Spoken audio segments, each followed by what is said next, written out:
Les gris sont une race extraterrestre très évoluée et dégénérée, complètement différente des êtres humains. Ce sont des êtres qui ont contacté le gouvernement américain en 1947, avec le but d'obtenir des bases souterraines afin d'effectuer des expériences scientifiques.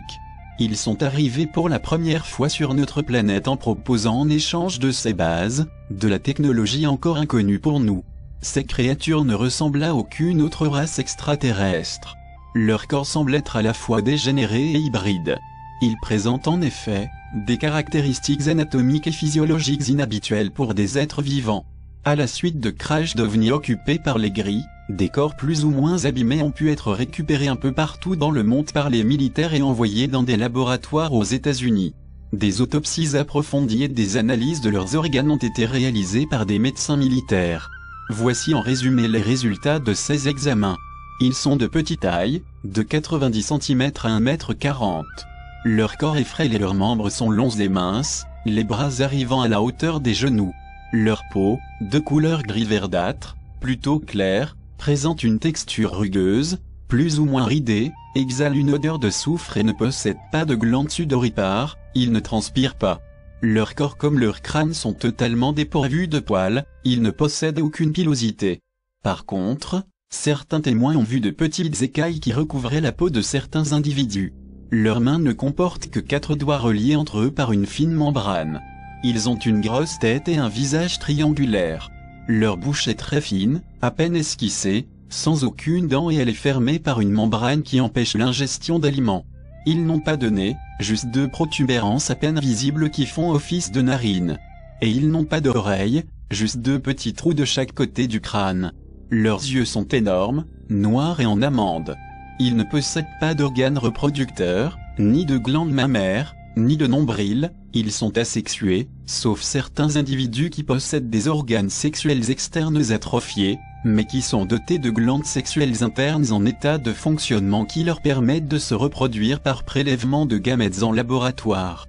Ils n'ont pas de sang, pas d'hématie, pas de leucocytes, et pas d'hémoglobine mais ils possèdent un réseau vasculaire complexe présentant 3 sortes de vaisseaux où circulent à grande vitesse et un liquide vert à base de chlorophylle qui semble capter la lumière à travers leur peau, leur permettant d'assurer une photosynthèse de glucides à partir du gaz carbonique et d'obtenir ainsi de l'énergie comme le font les plantes vertes.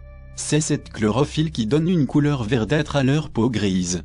D'où le surnom de petits hommes verts qui leur a été donné. Ils possèdent 2 petits poumons qui leur permettent de respirer l'oxygène de l'air grâce auquel ils peuvent métaboliser, par oxydoréduction, les molécules nutritives qu'ils absorbent par leur peau, en utilisant l'énergie issue de la photosynthèse chlorophyllienne. Ils ont 2 cœurs possédant chacun plusieurs compartiments qui permettent à leur sang chlorophylien de circuler très vite dans tout leur organisme. Chacun de ces 2 cœurs est relié à l'un des 2 petits poumons, autrement dit, chaque poumon est irrigué par 2 cœurs. Ils n'ont pas non plus de système lymphatique, pas de lymphocytes. Leur corps n'est pas chaud comme le nôtre mais il n'est cependant pas froid, ils possèdent une régulation thermique qui leur permet de conserver une température corporelle interne relativement constante mais plus froide que la nôtre, inférieure à 37 degrés Celsius.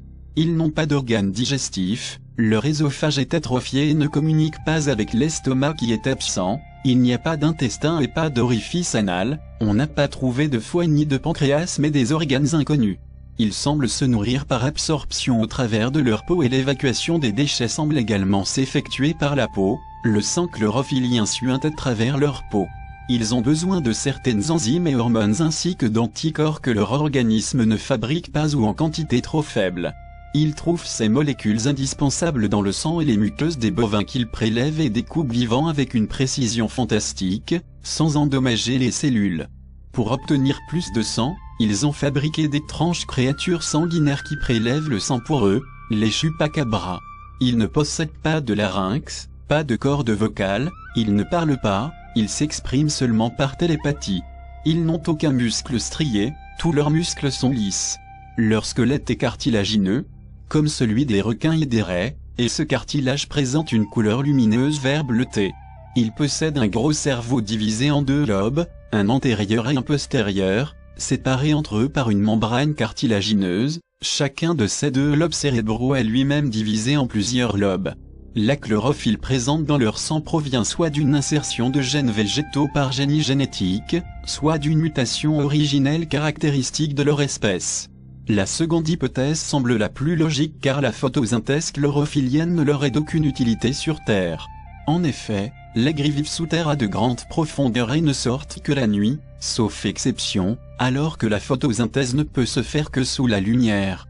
Par contre, il serait logique de penser que leur planète d'origine ait subi une lente désertification qui aurait fait disparaître la plupart des espèces vivantes et que seuls les gris mutants possédant de la chlorophylle dans leur sang ont pu survivre grâce aux compléments nutritifs qu'apporte la photosynthèse.